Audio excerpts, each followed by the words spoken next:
first off, let me say I'm very excited to be a part of this webcast broadcast for IEEE Women in Engineering event. As a way of introduction, I am Curtis Ludwig, Global University Relations Program Manager for Ericsson. The agenda today is going to be pretty simple. I'll probably chat for about 20 to 30 minutes. Then we'll open it up to questions. If you would like to submit a question throughout, I believe you can type it directly into Ustream. I promise at the end we'll take some time to go through and answer as many of those as we have time for at this point. So as I said, my name is Curtis Ludwig. I'm the Global University Relations Program from Ericsson. I've been with Ericsson for a little over 5 years, working in the university relations for the past 3 years. I tell everyone that I've got the perfect job for me. I have a huge Peter Pan complex, and working with college students and university students allows me to be that boy that never grew up. But actually, I love my job because of what we do within Ericsson and what we're looking to do. We see ourselves as recruiting the next, the change makers that are going to shape what we refer to as the network society. If you think about it, in the 90s or around 1990, the major technical disruptor was the PC. And then in around 2000, it was the internet. Around 2008, 2010, it was a smartphone.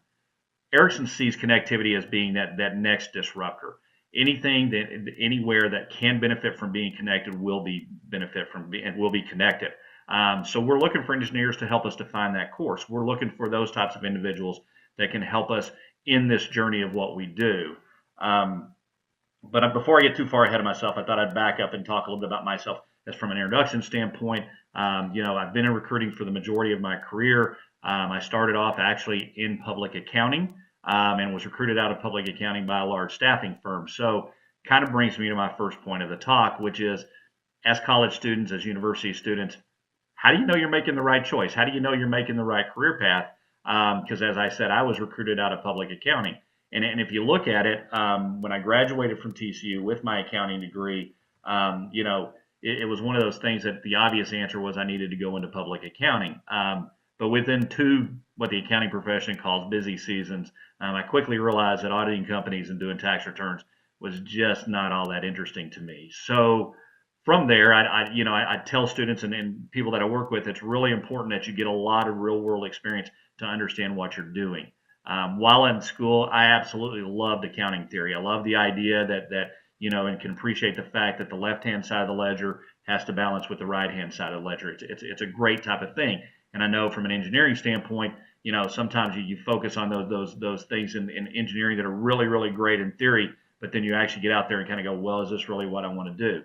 So I look at it and go, when I was doing the accounting, it was like, am I really impacting the outcome of our company, or am I just reporting on it? And the reality was I was just reporting on it, and that wasn't interesting enough for me. So as we talk and discuss with students, I tell them all the time, get hands-on experience. In an ideal situation, hands-on experience can look like an internship, a co-op. I'll talk about other couple of ideas here in a minute, but if you're going to go into an internship and a co-op, you need to look for things that are going to allow you to gain experience in your area of working. Now, if you look at it, for example, with Ericsson, we're a big company, 139-year-old company, over 120,000 employees in every country in the world. If you look at the many different types of things we do, it could be anything from from research and development to service delivery to consulting, and those roles are all different, but they all fit within the engineering realm.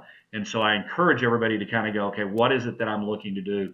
Where do I find my passion? And sometimes it may be one of those things that an internship and a co-op can help lead you to that path. So how do you do that? How do you, if let's say, for example, you're working in an internship and doing a co-op, what are some ways that you can tell what all the company's involved in? Because you don't maybe know, other than the position that you got recruited into for an internship.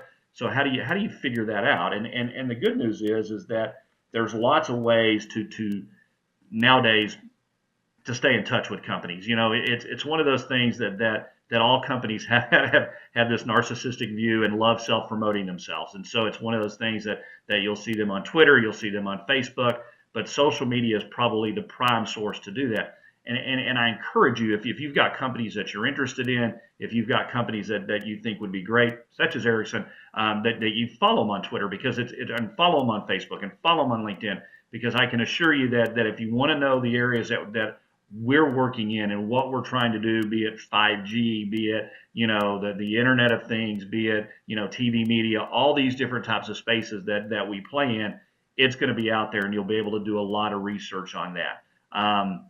Again, how do you know it's right for you? How do you know that this may be the right situation? If I choose a position in R&D, is that something I'm really going to like? Or if I prefer service delivery, is that something I'm really going to like? And again, here's where I tell you to use your network, right? Here's where I tell you to really look to those people that you can connect with within a company. And the good news about it from a standpoint is that you can do a LinkedIn search right now on every student, for example, that works. It's gone to work from your university that now works at Ericsson. There's all these different types of ways that you can do some research within companies to really get a feel for what's going on. And then I encourage you to connect with them. I encourage you to reach out to them and say, hey, look, I'm looking at a position in the R&D area. I'm looking at a position in consulting. Tell me about it. Tell me what that looks like. Tell me what that feels like from that perspective to get an idea. I can tell you in my old days as a recruiter, back when before Facebook, before Twitter, before LinkedIn, it was one of those things that for us to figure out, where people were in a company and to find information out, we actually had to cold call into the company and ask, okay, who is your controller? Who is your CIO? And I tell you, it brought about a lot of awkward conversations, because you'd oftentimes wind up with the receptionist or the CIOs or CEOs or CFOs, admin, and their questions were always, well, what's this for? Well, can you just send me the information? No, and then of course my response was, no, I'd like to talk to them directly. Well, I'm their admin, and I can assure you they'll get it. So you have a lot of this thing. Well, now you've got the ability to really look for information that's out there that many people are volunteering. So take advantage of that from a networking standpoint, not only within the networks that you have from the university standpoint, but also those social media networks, be it Twitter, be it Facebook, be it LinkedIn, because that information is out there for you to look at. So what do you look for possibly in kind of thinking about an internship? What should you consider as part of that? I would make sure I ask, when you're looking at an internship, that talk to the recruiter, talk to your manager on how they have opportunities for you to network with others within the organization. And that's not always easy to do. Typically what happens in most organizations is that if you go into an internship, you'll really focus on that R&D shop, and you'll really do a whole lot in that R&D shop, and really have a good understanding of what that R&D group is doing. But you may not get any idea as to, well, what is consulting doing? What is the service delivery piece doing? What are these other different types of things? And so one of the things that I encourage you is to look for opportunities to network not only with other interns, but maybe other employees within the company that are there, and see if there's a structured program that's in place with regards to those companies. One of the things that we do at Ericsson that I think it works really, really well for us, and again, I'm going to give a shameless plug at this point in time, is that, for example, in region North America alone, we had 360 interns this past summer. We then divided those 360 interns into teams of 10, and they were randomly divided, so it wasn't based on geography or anything. It was just basically, they were divided into 36 different teams. They were then given a list of projects to choose from with mentors for each of those projects. Part of what they had to do was then, they then had to come back and present a solution at their end of the semester and the end of the term as to what they would do from the project that they were given, and give us a solution with regards to that. The feedback from those types of things, and we've done this for a couple of years now, has been very consistent. It's, the interns love the fact that they're having to work with other interns and other groups. They get a feel for what they're doing. They also get to work on some real types of projects, on some different types of things that are going to make an impact to the company, which will lead me to another point here in a minute. But they get to work with different things within an organization that makes a true impact. I think that the most important aspect of it, though, they get to network, not only within the group of interns that are there, finding out what they do within the organization, but where they fit, and get an idea of what that's going to be from an overall standpoint. Then it goes down even from the standpoint of, okay, so you've done this great internship, you've learned some things, you feel like you've entered into the right area, and you go into the company and you work there. The reality says that statistics are going to show that every average person stays in their current role for about 2 to 3 years at a time. I tend to look at things and suggest that each role is more of a tour of duty as opposed to something from a specific standpoint. You're going to be able to can grow in that role. You're going to be able to do a lot of different types of things, but things change, right? Things are going to happen from there. And again, one of the things that we had was a former CFO of the region North America for Ericsson, Per Lofgren, talked to a group of our interns, and it went over really and resonated with them really well. He told the group of interns, 30 years ago, I was in your chair as a marine biology major going to a university in Sweden. Obviously, Ericsson, being a Swedish-based company, is one of the largest employers in Sweden, and so he was just needing an internship. And again, he's a marine biology major, which absolutely has nothing to do with telecommunications, engineering, any of the stuff that we do, and he later becomes a CFO. But then he started walking the students down his career path about, every 2 to 3, 4 years, he would do something and then move on to his next opportunity, his next tour of duty, if you will.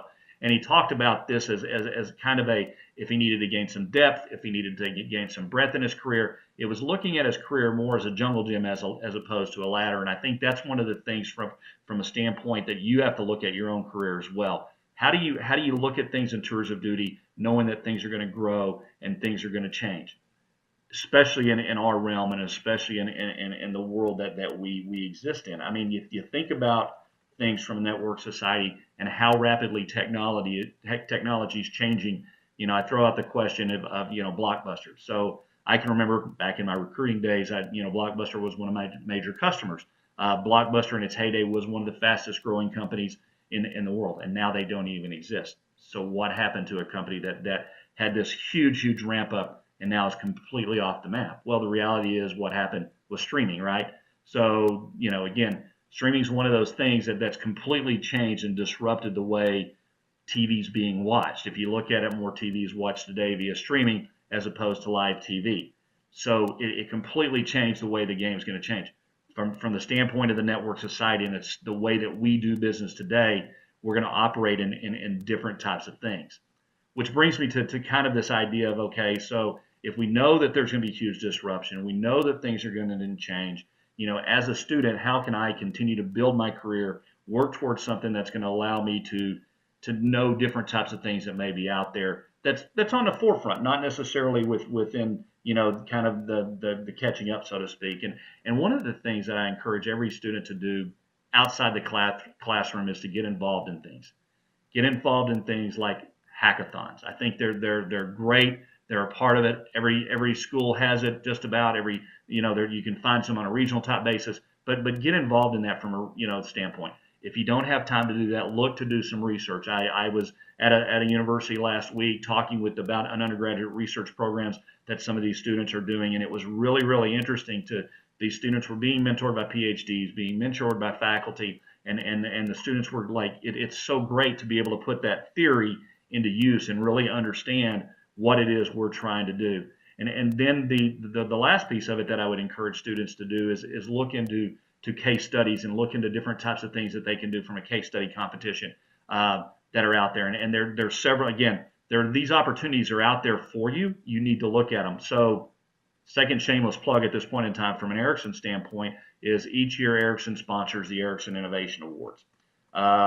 Basically, we ask students from different universities around the globe to submit their ideas on what may be kind of that next major disruptor, what may be that major change maker that's going to happen. For the top 4 teams, they get a trip to Sweden to our corporate headquarters. They get to present before leadership. In addition to that, they get a chance to win a cash prize of 25,000 euro, 15,000 for second, and then 1,000 for each of the final 2 teams.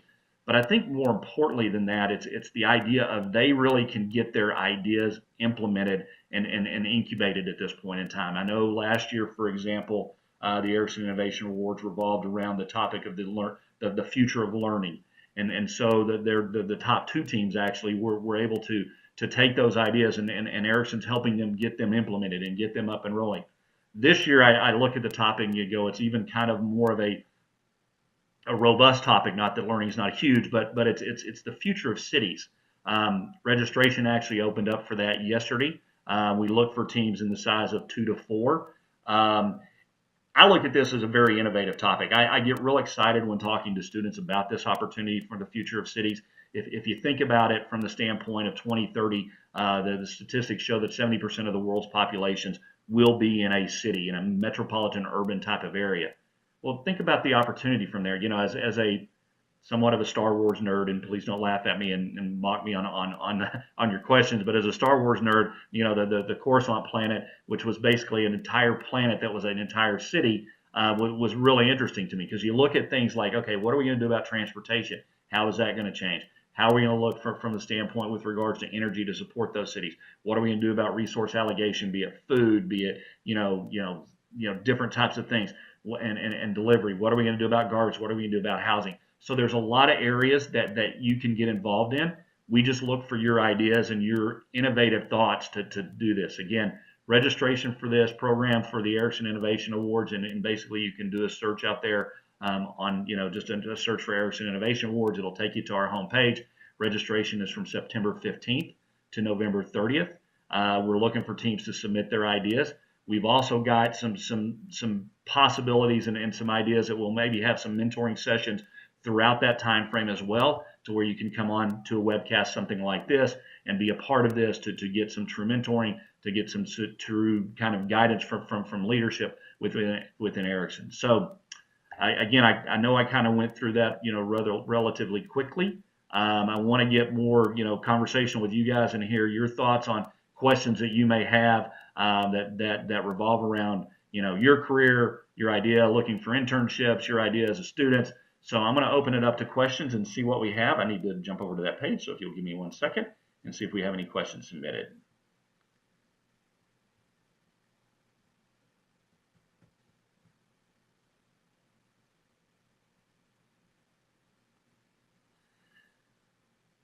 So I know one of the things that is often brought up is what makes a student stand out to a recruiter and to a hiring manager. And oftentimes, I think students get really involved in looking at kind of the technical aspect of what they're learning, different types of languages, different types, if they're from a coding standpoint, working with different types of technology, those types of things. And we as recruiters and we as managers really understand that the universities we go to really teach a lot of this curriculum and understand that piece of it. I think a lot of it is that we're looking for kind of those intangible types of deals. We will oftentimes look for your thought processes around looking at these creative and new innovative ideas. And so our questions revolve not necessarily around the technical aspect of it, because we have a good understanding of that, but how you communicate your ideas, how you communicate your thoughts, via just in a resume, be it in kind of on a one-on-one basis, be it in a presentation mode. And so I think working in different areas, like I mentioned earlier, with regards to some of the case studies, with regards to some of the different types of things that we do that are out there, are very, very important to help you kind of grow beyond just, again, learning that in my case, the accounting theory, in your case, engineering theory, and kind of going, what can we do to make that kind of be in a better situation. Let me see, get to the next question here.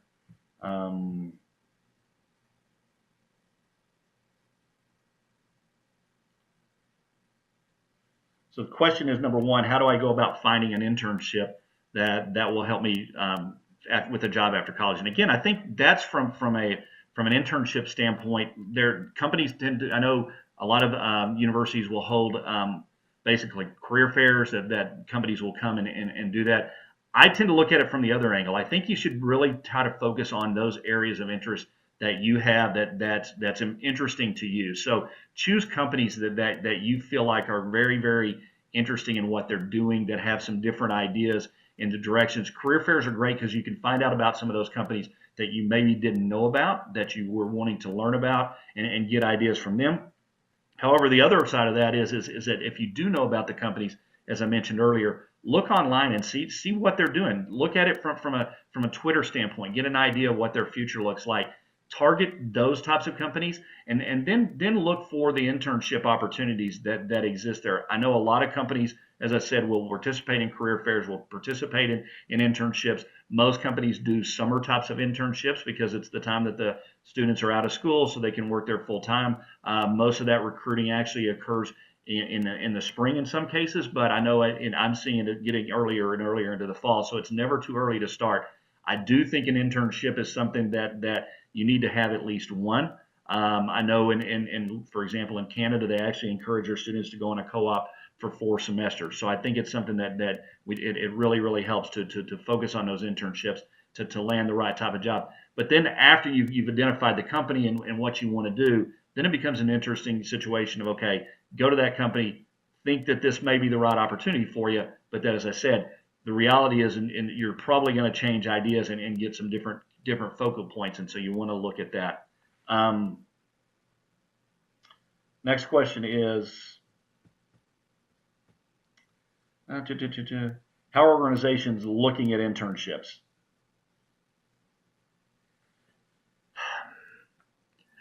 Internships in many companies, I know within Ericsson, and I know from our perspective, it is a way for not only you to connect with the organization and learn about Ericsson, but it's a way for us to learn about you. So it is a situation that I think a lot of companies nowadays look to bring interns on, not with just providing them an internship, but with also the idea of thinking, gosh, we'd really like to possibly convert students after they've had a chance to kind of spend a summer with us, spend a couple semesters, or from a co-op standpoint with us, and really gain that knowledge because they've obviously trained on our tools, trained on our systems, had a very good understanding of that. But again, as I said, I encourage you to look at it as a two-way street as well. Look at it from the standpoint of going, okay, maybe you didn't go into the right role, be it R&D, be it service delivery, be it consulting, whatever, to initially start with. So you need to look at other opportunities within that company to drive that in. So I see those as some of the ways that you can go about looking for internships as far as what they're doing and doing some different types of things. How many internships should one person have to land a job after college? Part of that is depending on the fact that where you are in your career, right? So if you're a bachelor student, then typically I think one internship is probably suffices. So if you did an internship, say the summer of your junior year, I think that works really well. For master's level students, I mean, we tend to look at it going, gosh, not only should they have done an internship during their bachelor time frame, but probably one internship, during that, between the first year and second year of their master's degree. And so I think a couple of them is pretty appropriate. Again, part of it is looking for what you want to do. I hate to belittle and berate that point, but I think it's really important that you get a pretty good grasp of, is this something that I'm going to enjoy? Is this something that I feel like I can make a true impact and do some things that are going to be completely changing the world and do the things that are important to me? And so I think that's a piece of it that you should look at. How can I get an internship as a PhD student without previous internship experience? Actually, I can tell you one of the things from PhD students, we look for those within Ericsson all the time, simply because of the amount of knowledge and what you've gained from a hands-on, typically in a research standpoint. I would typically target R&D or product development types of organizations from an internship standpoint, because those are the ones that are going to really look to your skill set to understand what you're doing. Also target areas and target companies that are doing things within the area of research that you've focused on. So as a PhD student, if you're looking to, and again, I'll use the example of the ORS program, where I had a couple PhD students we were talking about last week. One of them was working on, software-defined networks, right? So is one of the new things from an open sourcing, OpenStack type standpoint.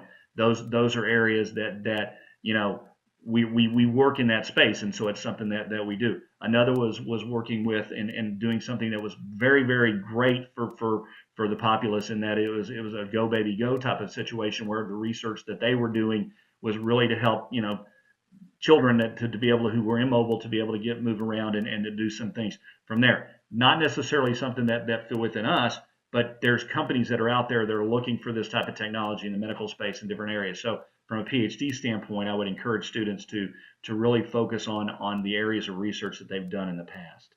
How can I get an internship without having any such knowledge of any field of interest? That's a good one. I don't know that obviously, from a standpoint with regards to, I would encourage you to talk to your faculty again. I would also encourage you to participate in things like hackathons, like the research pieces, like the case study types of things. I think those are areas where you can kind of define where your area of interest lies.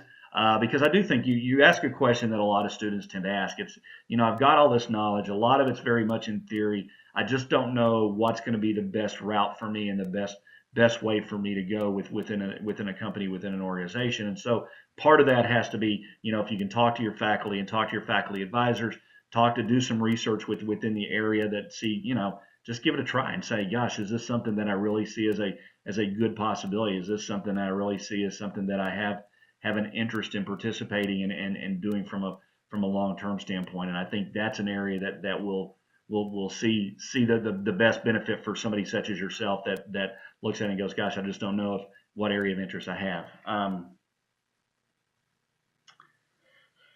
Next question. If I really want a job, what advice would you give me to maximize my chances for success in the recruitment process? I think one of the key things that any student can do, anything that anybody that can do from there is making sure that not only do you have a very strong resume as far as the technical side of it, but also having a strong resume as far as the things you've done, what I would call extracurricular activities, the things outside of that. What projects have you worked on? What research have you done? What different types of internships have you partaken in? And then be able to communicate that in a way that makes sense to recruiters, makes sense to managers, makes sense to everybody. Because I think that the key piece of that is it's one thing to be able to sit down and technically do the work and really be focused on it, but it's another thing to really present and be able to present well on this is what I'm good at. This is the direction I want to go. Here's why I want to do this. And I think that's one of the areas that from a success standpoint, if you'll focus on those areas, I think you'll see opportunity to really to build some good situation there. So, do we accept students from all majors or just STEM majors?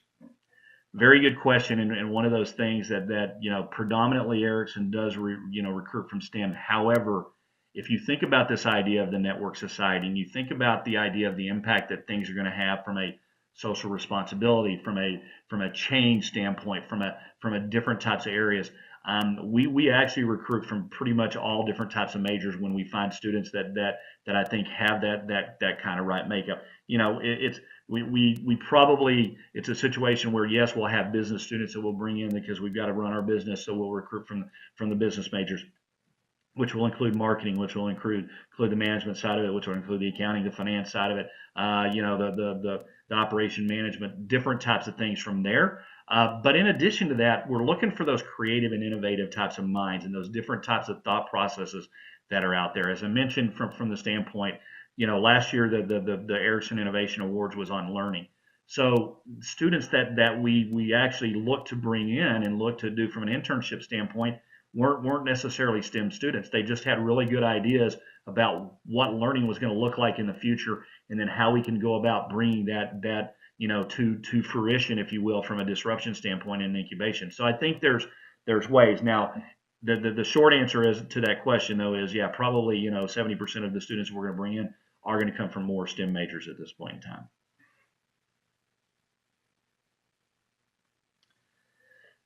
Is doing an internship more fitting than utilizing one's time in building up one's skill set? It's kind of a chicken and egg type question in my mind with regards to that. I think it's you've got to have the skill set in order to be able to participate and be effective from an internship standpoint. So the answer to me is that you need to do a little bit of both. You need to have that ability to really kind of bounce between this idea of going, okay, I need to develop some skill sets, but then I want to take those and master those and put those to the test. Again, I think as you think of yourself from an innovation standpoint, and you think of yourself from a different area standpoint of going, okay, what can we do to do some different types of things from a change? Yes, you're going to need the skill set in order to be able to do some of the delivery pieces of it. However, I also look at it and go, gosh, there's opportunity for you to do that within an internship, and so take that opportunity and kind of grow with it. I do think it's a little bit of both. To your point, that it's like I said, it's a chicken and egg thing. You've almost got to have the skill set before you can do the internship. But it's good to develop both along the way at this point in time. When will the internships at Ericsson open? So we are actually going to start posting and recruiting for those positions now. That they typically, as I said, our biggest internships are for the summer. So those kick off around the end of May and run through the middle of August. Traditionally, at this point in time, I would say that recruitment for that actually begins this fall and in the early spring. Now our focus right now, probably from an Ericsson standpoint, is more on the recruiting of the new college grads that will be graduating either master's or bachelor students this coming May and or December. So we've got more of a focus on our FTE hires at this point in time from a new college grad standpoint. But by the same token, the intern piece of it is something we are always looking at to do. So I think from our perspective, our team is out there. I know that if you will, I'll do again another shameless plug here. If you'll follow Ericsson Students NA, you can kind of get a feel for, which stands for North America, Ericsson Students NA. You'll get a feel for where we're going, what universities we'll be attending. Those tweets are always out there posting. So if you're out there on Twitter, you can see the different schools that we're going to and where we're going to go at this point in time. All right. So boy, questions keep coming in. I'm gonna have to get a drink of water here in a minute.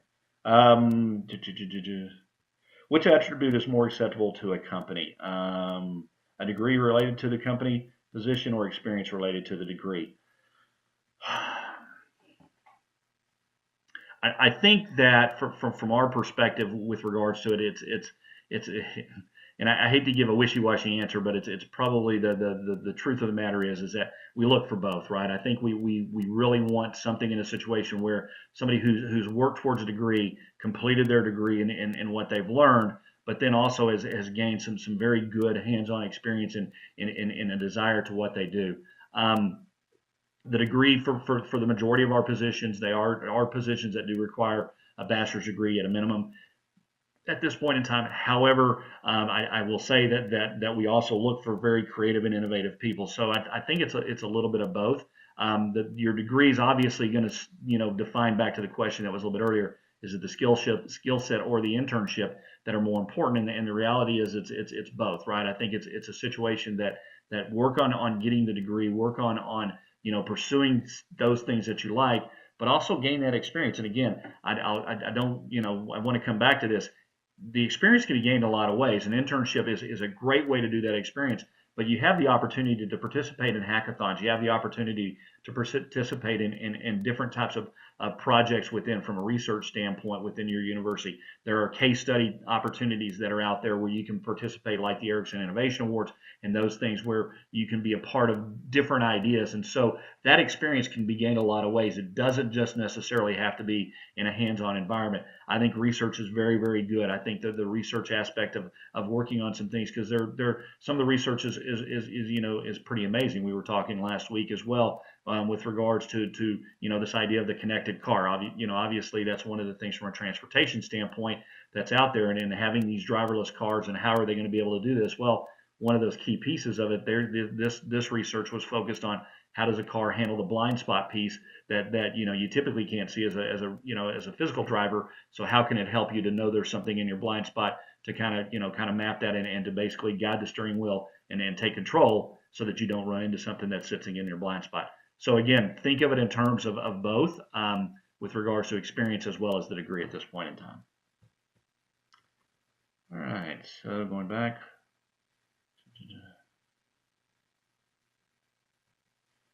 Would it be possible for Ericsson to partner with universities for summer internships in India? And the answer to that is, I believe from a global standpoint, we are working towards that type of situation. Right now, most of our internships sit within the own countries, right? So I've got students in the U.S. that are focused on U.S. internships. One of the things that I did not mention, and I'll to talk about that is that we are looking to, as Global University Relations Program Manager, looking to expand this on a trial basis to see if we can offer some global types of internships where students from the U.S. may go to Sweden, or students from Sweden may come over to the U.S. or to India or to China or to some of our other areas that obviously Ericsson's got a huge presence in. So that's one of the things that I think are as important. Beyond the internship, one thing that I will mention to you is that Ericsson does have a global what we call early career professional program for both MBA students and master's level, engineering types of students. These positions will be rolled out towards the end of this month. There are 57 of those positions around the globe at this point in time. About 25 of them sit in Sweden, but the rest of them are spread throughout the globe. The good part about these positions is that they are positions that are on a rotational type basis. We look for the idea the students that go through this go through, in addition to a normal interview process, have some assessment testing that goes along with it for a leadership standpoint, because we are looking at them to be some on a fast pace to leadership within the company. And so they're very competitive positions. We get thousands of students who apply to them every year, but there's, like I said, there's only 57 of them this year. And those can go anywhere in the globe. So students, and we aren't restricted in a situation. We will look at students from all over the globe for various positions on that type of thing. All right. So are the slots for an internship limited? Is there a GPA requirement, SIT experience needed, etc.? The answer is we target a 3.0 GPA on most of our internship positions. However, it is a situation that we also have reserved the right to look at things from a case-by-case standpoint as well, because I think that again, you can't always judge just based on what they've done from an overall, here's my GPA, here's my skill set, because there may be some experience that's mixed in there. They've competed in some case competitions that are interesting. They've done some innovative types of things that maybe have pulled away from their GPA. So from an internship standpoint, we look at it and kind of go, okay, what makes the most sense from that perspective with us? I know students that we've got, and as I said, the positions will be posted out there, and they're in multiple areas. Some of them are going to be product development, some are going to be research and development, some of them are going to be service delivery, some of them are going to be consulting types of things. So those positions will be out there from a high level standpoint, and within each of those areas, if it's product development, maybe it's working more on SDN networks, or maybe it's working with a specific coding type thing, or maybe it's working with a specific, network virtualization type situation where, one of the things we're doing with one of our groups from a product development standpoint is actually taking, routers that exist, ripping the software out of the routers, putting them into the cloud, and virtualizing those so that, signals become hardware agnostic at this point in time. So there's lots of opportunities. I think it just fits with where you're looking from an opportunity standpoint.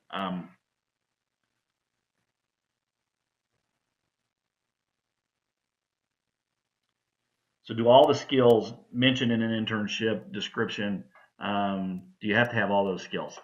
And again, I think it's you have to have some knowledge of them. There's certain skills that each internship is going to require a base level of knowledge on.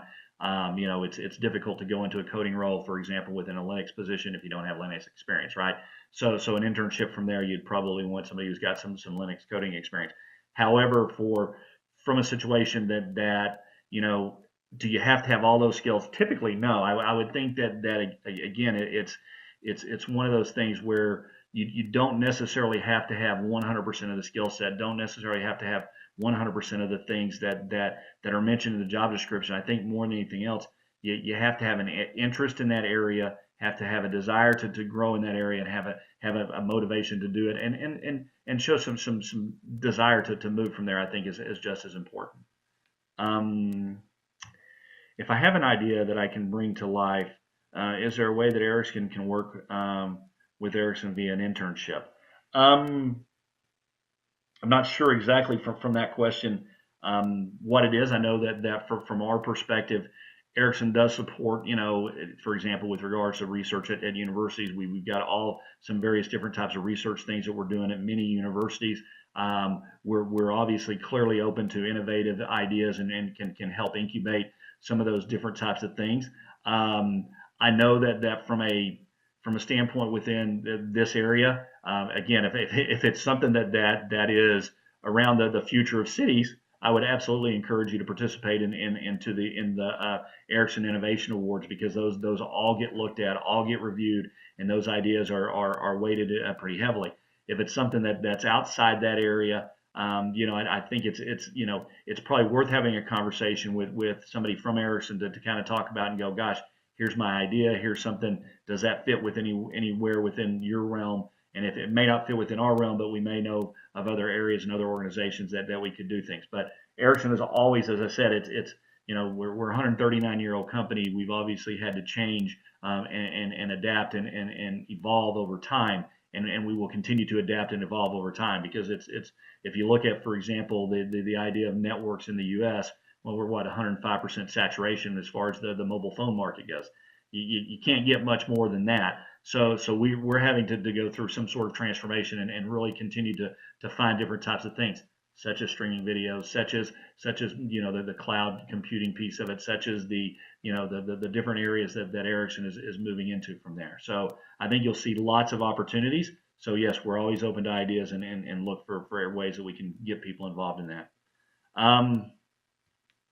So can you direct me to some resources for internships? I would say start with our careers page, right? I think the easiest area from a resource standpoint is go to Ericsson/careers, and then there'll be opportunities for those internships that'll be posted out there that you can look at and apply to within the other organization. The other thing that I would tell you is you've got networks, right? You're going to universities, you've got the opportunity, depending on whatever university you go to. There's probably a really good chance that somebody from your university is now working at Ericsson, and you could reach out to them and kind of talk with them about different types of areas of interest, what may be there for you. But the most direct way is to go to the Ericsson careers page and look that up from an internship standpoint and find out what internships we have out there. When will all the new grad positions be out for students graduating in May and June? Those should be getting posted here probably no later than October 1st. As I mentioned a minute ago, for both the Ericsson Early Career Professional Program, that's our global rotation program, as well as most of our positions from a new college grad standpoint. I know that we are targeting having those posted for May students. Recruiting is actually already going on for a lot of those positions around the globe. I know, especially in India and other countries, they've had career things there. So if you're in those countries, look to figure out when Ericsson's going to be on campus. Contact your university, because many of these things are planned well in advance, and you can find out when we will be on campus. So take a look at that and see what's out there. But those positions are as I'd say, that the latest October 1st, but most of them should be up and running at this point in time, and we've already got a pretty good idea of where we're going. So that looks there. Let me see one other questions here. So how do students get noticed if they attend maybe a smaller university or smaller program? And I think that's a very, very good question. I think one of the things that a lot of companies do is the tendency is to focus on the bigger universities, the larger universities, the geography within the areas that they sit themselves in. And again, but I think from a notice standpoint, you would be surprised, I think, if one of the things that you can do is use your networks and use the networks that you have within that area to really build some different types of things from a networking standpoint, because there's ample opportunity to reach out to former alumni to do that. Now, if that is not the case, if you've run your search on LinkedIn and you don't find anybody that's an alumni of your university in those areas, again, I would think one of the things that you want to do to differentiate yourself is build the resume from an experience standpoint. Do the things that we talked about earlier, which can be research, which can be areas with regards to participating in hackathons, internships, many different types of things that are out there. But I know that's one of the areas that, and I would also reach out to the career centers at those universities and really encourage them to help get you noticed. I know there's also other types of venues and other opportunities out there. Look Sharp is a site that I know is out there. There's other posting possibilities that you can sign up with from smaller universities that maybe aren't getting noticed or are not getting as much traffic from there. But I think you'd be surprised if you look through the alumni network. You'll probably find somebody within your university that's attended, especially from Ericsson standpoint and Ericsson type of thing. So let me go back and see what's next. Questions wise.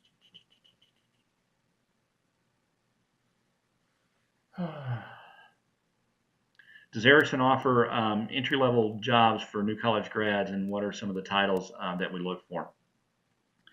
The answer to that's absolutely yes. So I think there's lots of new college grad types of positions that are out there. We do offer entry level types of positions that we work with, knowing that depending on what you're doing, gosh. And so, for example, if you're in the service delivery area, we look for in what we call integration engineers. If you're on the development side, it could be an engineer within the software area, it could be an engineer within the hardware area. There's many different types of positions that we've got for entry level types of students, and again, I think the idea being that we would call them entry level positions, but I don't know that I would, I think we're looking for your creativity, we're looking for your innovation, we're looking for the ideas that it's one of those things I joke with students all the time. I grew up with the old, just gonna date myself a little bit, but with the old Gordon Gekko brick phone that you're walking around with, right?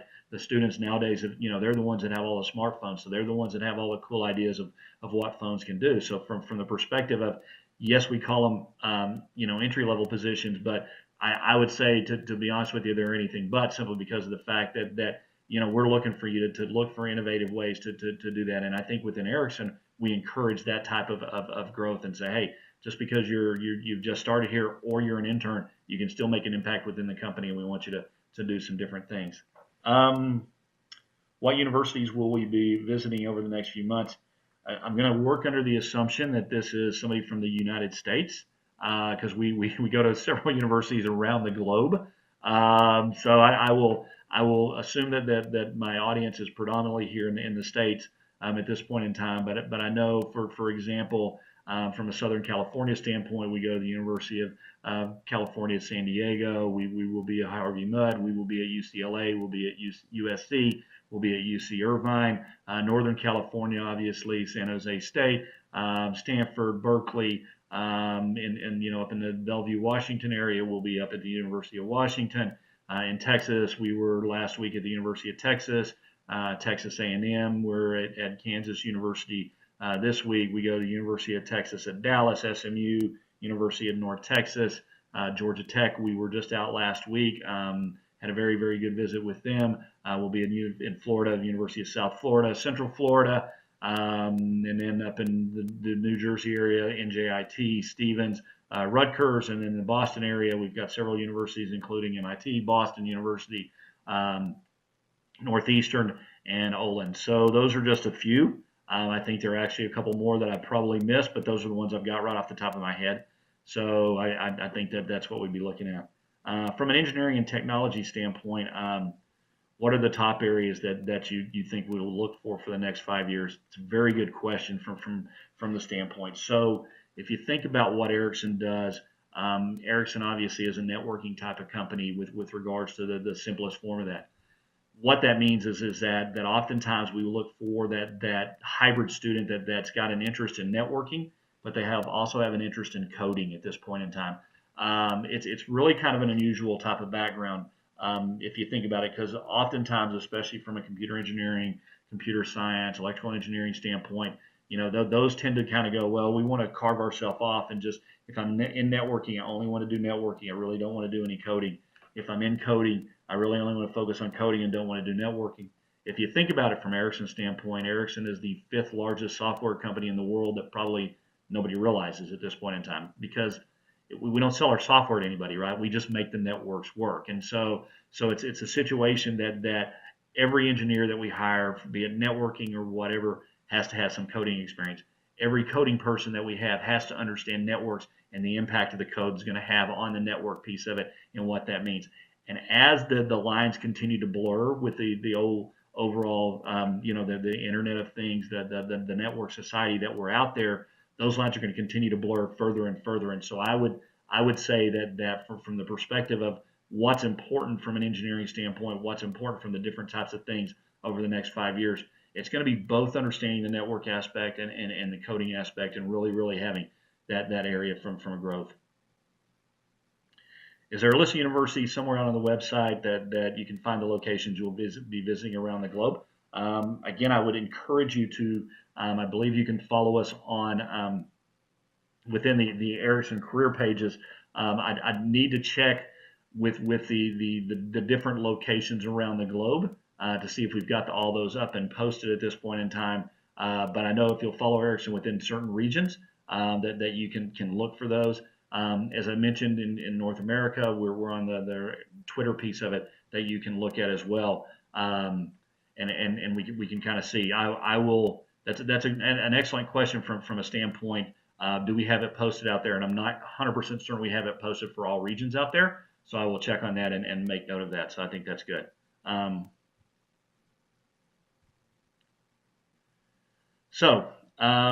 At this point in time, I greatly appreciate everybody's questions. It was very good. The interaction's good. I have to admit, I've never done a forum like this. Usually, I can see those asking the questions, and so it's nice to be able to interact with you this way. I hope you enjoyed it. If there's anything that any questions, comments, concerns from your questions, feel free to reach out to us. And again, I'm Curtis Ludwig. I'm the Global University Relations Program Manager for Ericsson. You can find me on LinkedIn. And otherwise, have a great rest of your day. Talk to you soon.